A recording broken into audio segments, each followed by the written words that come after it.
Hello everybody, my name's Robert Carr from Intuitive Healing. Most people call us Bob.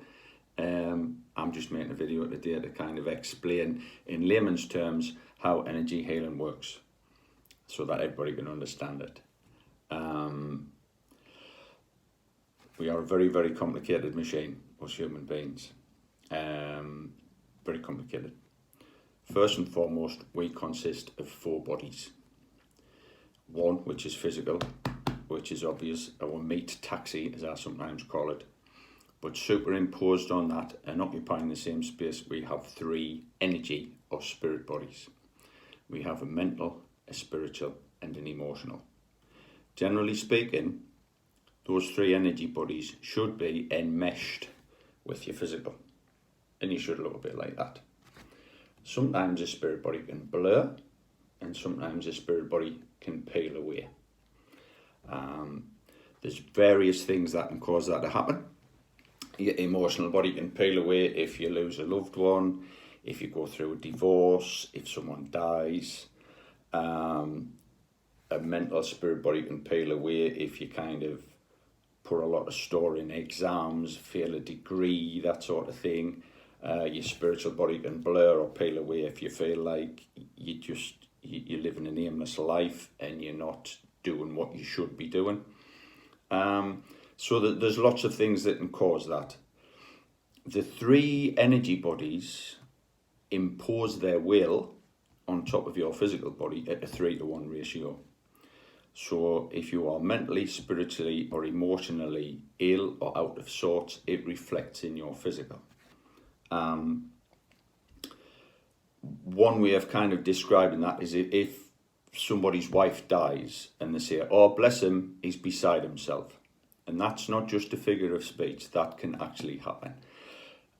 If a chap cannot manage the emotional trauma of losing a loved one, the emotional body will peel away and literally they will be beside themselves. It happens. Sometimes a body does not peel away, it simply blurs. And that can affect your health as well. And if you imagine each one of these bodies, your physical, spiritual, mental, emotional, is a cylinder in a car engine. If one peels away, you lose one, so you're down to 3 cylinders. If one blurs, it misfires. Sometimes you get people who've maybe had an emotional and a mental trauma in their lives, and the emotion's gone that way, the mental's gone that way, and what they've got left is distorted, so they're running on 2 cylinders, but both cylinders are misfiring. So as healers, it is our jobs to reinstate those energy bodies so they are fused with the physical. And they can impose their will onto your physical form at a mathematical ratio of 3-to-1 and you get better. Right. It's not as simple as that, obviously. It's a little bit more to it. As well as having your 4 bodies, you have 7 chakras, which are energy points which are based on the spine. Now, chakra is a kind of a Hindu word which means energy center or wheel. I've got a prop here to show you. I'm going to put my glasses on because I'm more than frail and blind. Right, we have 7 chakras which are located up and down the spine. We have 2 vertical ones, which are that one and that one, which allows energy to flow in a vertical line, and we have 5 horizontal ones. Each one of these chakras has a numerical value between 0 and 100. Anything below 50, you are in negative equity, and that is not beneficial. Anything above 51 is good. The figure that we aim for is about 85%. Nobody has a chakra working at 100% unless you're called Jesus, Buddha, or somebody of a very high spiritual nature. 85% is good, so if something good happens to you, they can improve, they've got room for improvement. If something bad happens to you, they can go down, but they never get down to minus 50%. Each one of these chakras has a bearing on who you are and has a bearing on your life. Okay, I'll just go through them. Your base chakra, which is red, is how rooted, grounded, common sense you are. If that goes wrong, You can be stupid with money. You can just be rash. You've lost your anchor, shall we say. You've lost your anchor and you're not rooted, you're not grounded, you're not where you should be. Not a good thing. Your sacral chakra, which is based in the base of your back, but it's like a slice of a tree. It has energy points at the front and energy points at the back, but it also affects everything on that level. So the base of your back, your bowels, your bladder, your sexual organs, but it's also the hinge of your body, so it affects your hips, your knees and your ankles. There are two major important chakras. If they go wrong, that's trouble. This is one of them. Your next one up is your solar plexus. Now, your solar plexus is one of two emotional chakras that you have in your body, and the solar plexus is your emotional interaction with the world. Now, everything is an emotional interaction. Going to buy a newspaper is an emotional interaction. You can go into the shop and say, "Good morning, can I have the paper? Thank you very much. Put me change in the air ambulance. Catch you later. Bye, trot." Or you can go in, grunt, paper, change. An emotional interaction, some good, some bad. When that goes funny, people tend to be standoffish. They tend to be a bit of a loner. They don't allow people into their lives. They keep people at arm's length. Not a good thing. The next one, the green one, is the heart chakra. That's another emotional chakra, and that is how you emotionally interact with yourself, how you feel about yourself. And this is the other one. If it goes funny, it can have massive repercussions. If this goes pear-shaped, as it were, in modern language, this can lead to alcoholism, drug abuse, self-harm, anorexia, bulimia, various things like that. It's all about you. It's all about the self. The next one is the blue one, and that is your throat chakra, and that is your communication center. How you put your thoughts across, how you communicate with the world. A lot of people who are maybe in situations where they can't say what they want to say, and they just swallow their words and they just go irate or whatever, and that can affect your neck, your glands, your throat. Lots of things can happen to that one.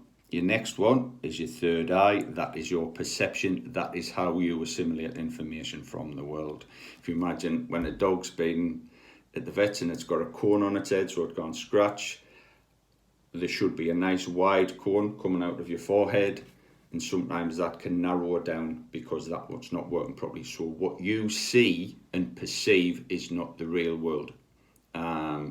You are only getting a perception, a percentage, of what you see. Other people will see more than you, other people will see less than you. And your top chakra is your crown chakra. This is your connection to the universe. If you're religious, you can call it the God force, the Christ consciousness. I'm not particularly religious. I'm an energy healer. I believe there is a universal energy out there. If you have a name for it, fantastic. If you don't, it's not important. It is there. Star Wars, for my money's got it nailed. There is an energy, there is a force in the universe, and in everything in the universe there is balance. There is good and bad, positive and negative, dark and light. And Star Wars kind of hits the nail on the head for me. There is good and bad in everything. And if you want to give it a name, feel free. I don't. I just call it the universal energy. That's the way it is. So, sometimes people come and they may have a spirit body that is missing. They may have spirit bodies that are blurred.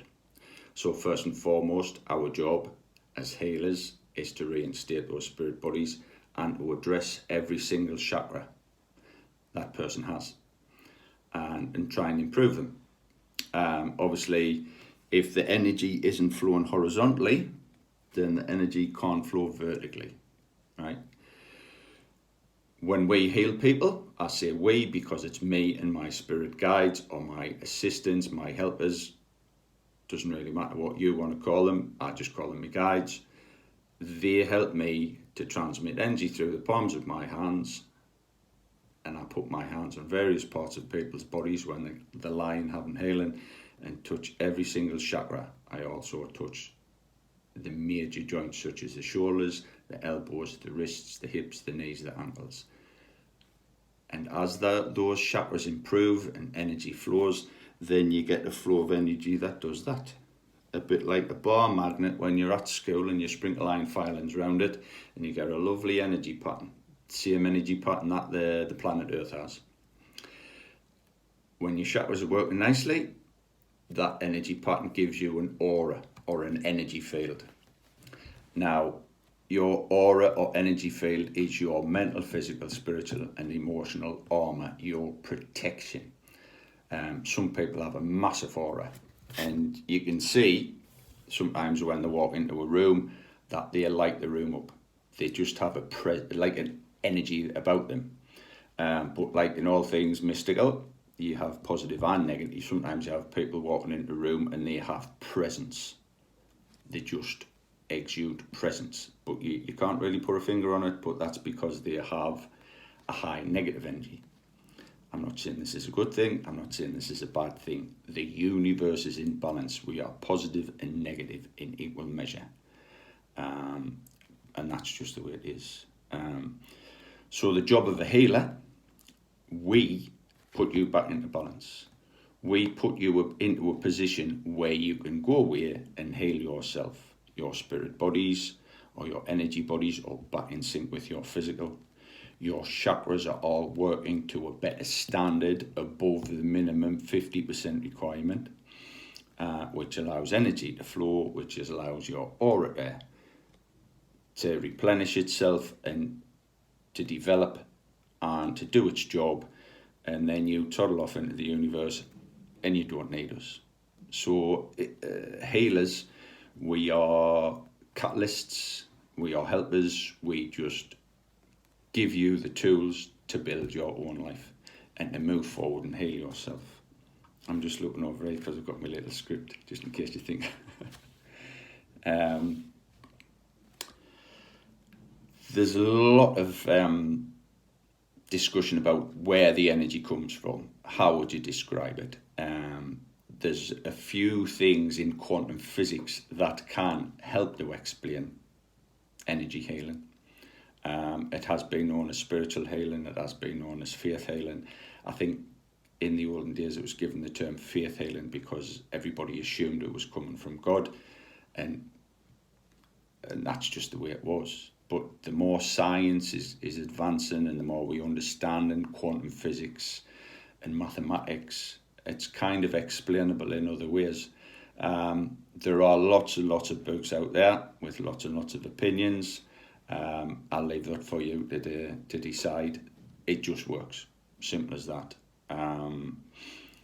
I've been doing this for 30 years now, so I believe I can talk with a level of, I wouldn't say expertise, but with a reasonable level of knowledge and a really reasonable level of practical application of energy healing. And as in all things, reputation is everything. Reputation is everything. If you come to me, or you come to us, should I say, and we can't help you, we do not charge. You can't call yourself a healer and not help anybody. This is my first video.